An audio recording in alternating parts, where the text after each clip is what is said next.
What's this? A figure drawn in the frost on the window depicting a deer. Oh dear.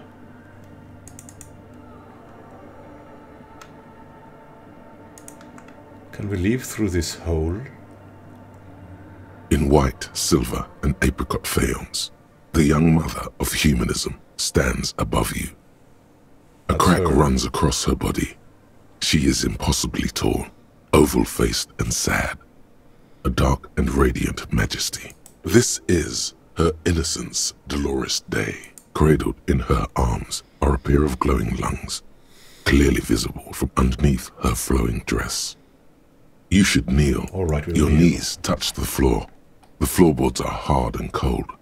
There you kneel among the snowdrifts, diffuse light falling on your hands from beyond the glass. Close our eyes. The world is silent, but for the creaks and cracks of the massive wooden structure behind you. It covers you from the wind outside. In the darkness, you sense her eyes on you, inspecting you with their multicolored glass, as if you're a bug under a microscope. Creepy. Open our eyes.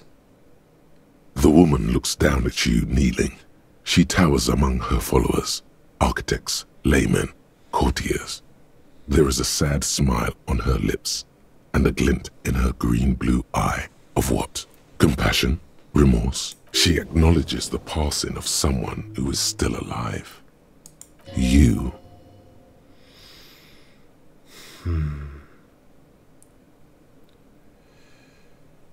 It's compassion.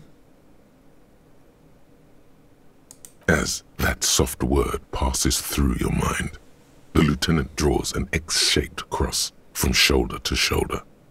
He's a believer. I'll do the same. Your fingertips touch your chest 4 times. Then you rise from your knees into the apricot-colored light of the window.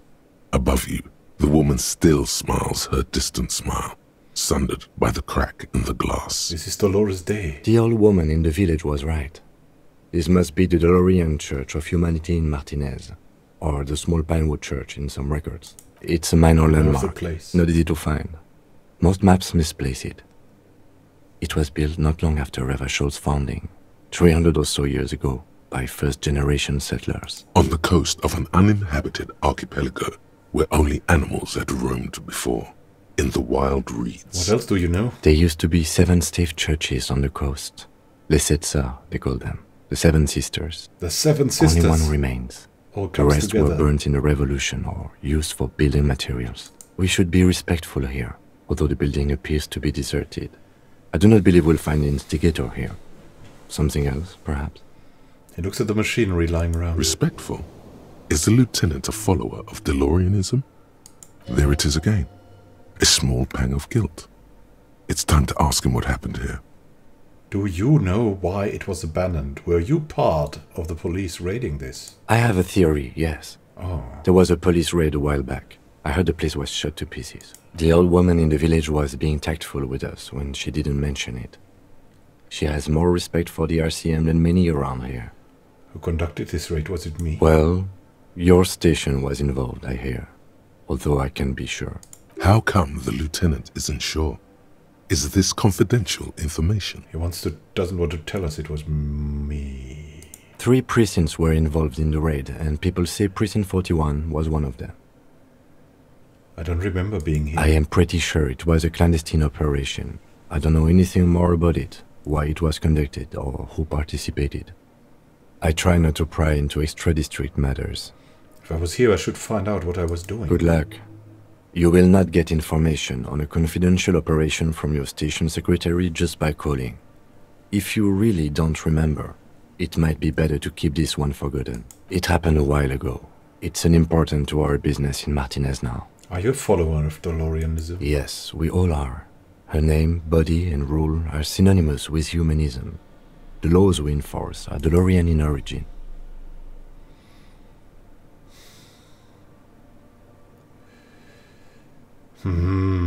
Stroke our chin first. The woman looks by in silence, smiling enigmatically. I didn't think you were spiritual. It's not spiritual, it's constitutional. The DeLorean system does not demand faith, only accordance. How did I know? This is the mother of humanism. Despite the damage you've done to yourself, the title appears lodged in your hippocampus. This is Her Innocence Dolores Day, the innocence of humanism, internationalism, and the welfare state. Perhaps the most famous human being ever to have lived. No amount of Commodore Red can wipe her sad smile from your brain thing. It has survived the deluge and haunts you still, and will haunt you forever, as it haunts all men.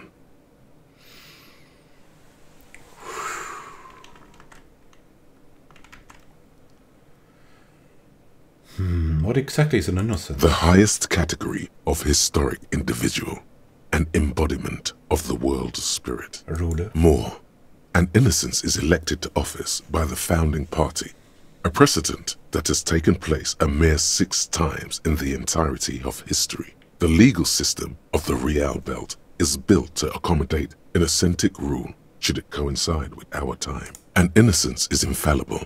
The decisions made by one are not decisions. They are inevitabilities. What would have happened anyway? Only accelerated, packed into decades instead of centuries. An innocence is a continuous, compressed event, a sacred human being. It is an honor and a glory to live when one is in office. So is one in office now? No, we are alone. But when did she rule? 300 years ago, in the wake of the discovery of this Isola, the Insulindian, by explorers from the continent of Muindi. She is, among other things, the innocence of inter-isolary travel and the connected world. What else do I know about her? And has she been terrifying? Many things. You know she was a woman of the court, the wife of an influential Marchese, and eventually the principal advisor to Irene La Navigateur, Queen of Suresnes, modern-day Sir La Clé. Also that she was gorgeous beyond beauty, draped in ancient sadness. Are you sure you want to remember this bit of historic trivia? Standing under a long, slender form like this, dwarfed? Where's this coming from? The past. It's a silo of sadness, fermenting. You should keep away. No, you must know. What else was she smart? Terribly. Women of the court were expected to play both contract bridge and chess sufficiently well to prove an interesting challenge to a man. A simple grasp in matters of philosophy, theology, and science was encouraged. She was, by all means, a kept woman. She made the most of her position in the antediluvian court, a court visited by the most prominent thinkers and artists of the day. In secret, she was becoming the era's preeminent philosopher of the state. A scalpel, a piercing gaze. She was an almost preternaturally magnetic and intelligent individual. To her contemporaries, she appeared out of time, a messenger from the future of the species. We all fell in love with her, head over heels. Even before she was declared an innocence, her influence was tremendous. How did that come? It was on her advice that Irene La Navigateur sponsored a number of voyages into the Pale. Ah, a the costly, Pale. often tragic endeavor, ultimately vindicated by the discovery of the new world, the piece of reality you're standing on.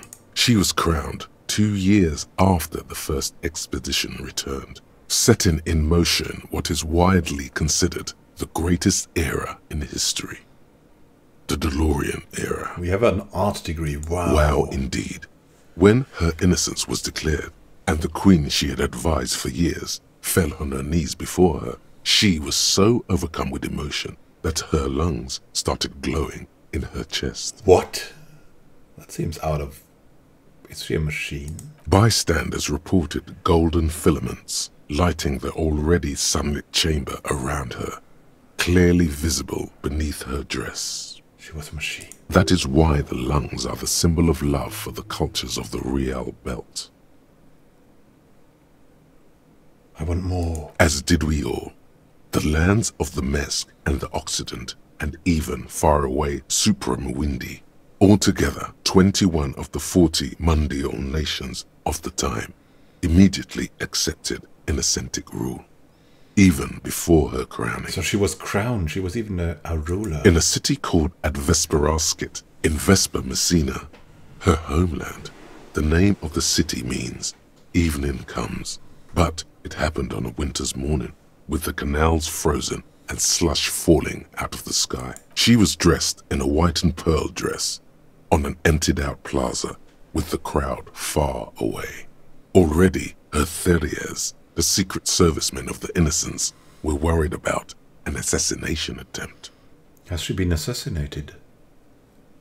She must have been beautiful. Oh yes, she looked like humanity's young mother, a perfect mother. The silent mother. Beautiful. It was as if her face and shoulders and hands were covered in a soft down of underfeathers. You know this well, very well. Midwinter snow was beating the cobblestones around her. A small attaché of officials stood by as her Theriers placed a white gold wreath on her head. The crowning was mostly witnessed by secret servicemen. One of the men in this secret service killed her 22 years later. A young man who had come to suspect that Dolores Day was not entirely human, but something else. Yes, a machine, what? Something that had walked in our midst, watching us stumble for hundreds, if not thousands of years, until it decided to interfere in the course of our history. We were supposed to come up with this ourselves. The man was reported to have screamed at the Innocents. Dolores Day was shot in the chest with a fowling piece 8 times. The man, thought to be insane, said he once touched her and her body had been unnaturally warm, like a furnace, and that sometimes, while on duty, he observed her forgetting to breathe for over 10 minutes. This inhuman quality was witnessed by many others as well, glowing lungs and all. It is commonly attributed to mass hysteria and religious psychology. There's something terrifying about her. She was a machine. Terrifying is a term too emotionally charged for your semantic memory, or what remains of it. But terrifying, it's a simple word. She was bad for humanity, and you shouldn't have started thinking about her. No, there was something bad about her. I want to know. You already do. Although she is often considered to be the greatest human being to ever live, there was something ominous about Dolores Day. Constantly surrounded by her Theriers, she was the most socially secluded and least self-aware of all the Innocences. Some modern thinkers would consider her a war criminal for the campaigns she waged against the Mesk state. And then there were the resettlement programs. The Mesk state tried to detach itself from Innocentic rule. Parts of the world were experiencing whiplash from accelerating into secularism. Her mandatory education programs and mass resettlement of upstream Marguerite were problematic as well. Dissenters were suppressed by a military force she called the Army of Humanity, suggesting those who fight against it are not part of humanity. She adored chess, yes, but also military war games. Dolores Day often holds a tiny tin soldier between her index finger and thumb, in icons such as this. She was also blonde, the blondest woman you have ever seen, with green eyes the color of the Pacentic, mare interregnum. Little is known of her Marchese husband. It's as if he vanished from history after completing his role, which was to introduce Dolores Day to court. In conclusion, yes, there is something lonely, paranoid, and even terrifying that people seldom mention, but feel when they think of her. Is she communicating through this swallowing? Is she swallowing the data from this world? This subtle terror is part of her iconography. Lieutenant Yefrater, you've stood there for over 5 minutes. Lieutenant's calm voice echoes in the cold air of the church. What are you thinking of, if I may ask? She's somehow connected to the case. She's been dead for 300 years. I am almost 1,000% certain she isn't connected to the case. He takes his glasses off to clean them. You cannot be 1,000% certain. You can only be 100% certain. Kim, what were you doing? What were you doing to yourself? None of this is, in fact. This church, the coast, this isn't a good place to get lost in. Reconstruct the cracked glass. A jigsaw of broken shards falls into place in front of you. A ghostly reconstruction of the stained glass window. Before it was shattered, there was an older woman beneath the young one. And a text, a light motif below them both. What shattered this mosaic? Unknown. Something during the raid the lieutenant mentioned. Or just hooligans looking for something to break. Who is the older woman? The queen? The escutcheon on her throne says... Irene. Irene the Navigator. She is depicted as an older woman wearing thick-rimmed eyeglasses. A holding programmer. a golden rights apfel in one hand and a scepter in the other.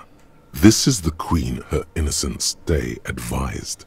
Above, she herself is whole. Small figures of wise men, common men, worshippers walk up the stairs to stand at her feet. Secret servicemen, 30 years, stand in a row guarding her. It must have taken years to produce this work in all its dizzying detail. What's the motto? Below both women, in luminous black letters, Après la vie, mort. Après la mort, la vie de nouveau. La vie de nouveau. Après la vie, mort. That means the same as the password of this woman Suna. And then, along the left side, Après le monde, la gré. Après le gré, le monde de nouveau. After life, death. After death, life again. After the world, the pale. After the pale, the world again.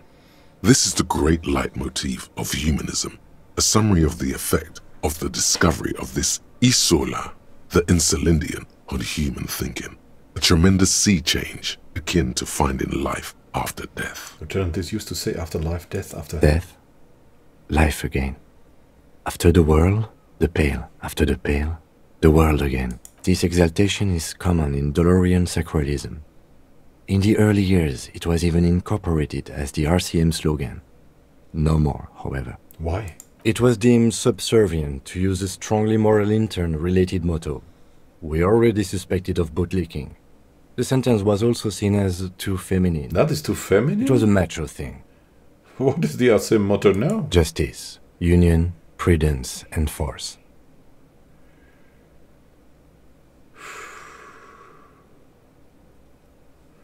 Cool, cool. Eyes cool. Lieutenant nods. Step back. The mother of humanism towers above you. A wax painting on a cracked pane of glass. Nothing has changed in her expression. Hey. Why do you have this password? Yes, what is it? Okay. I'll let you work in peace now. We have to leave here. It's important. Come on, Kim.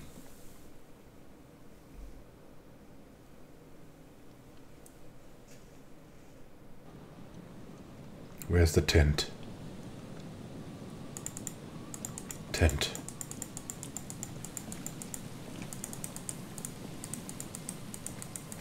Snow melting already? Have our tent friends disappeared? What is this? Is this a bunker? Has the world changed now? These rusty gears used to turn the whole machine. Building before you housed the engine. Must have been a big one. The engine. Chain trails off into the ocean. Who knows where? Barrel has been recently discarded. It smells of fuel oil. There must be... Where's the tent? Where's the... We must talk to them again. And what is in here? Looking at the door. It's not midnight. But it seems like midnight. Is the pale coming? See you soon, listener. And hear you. Until next time. Happy gaming.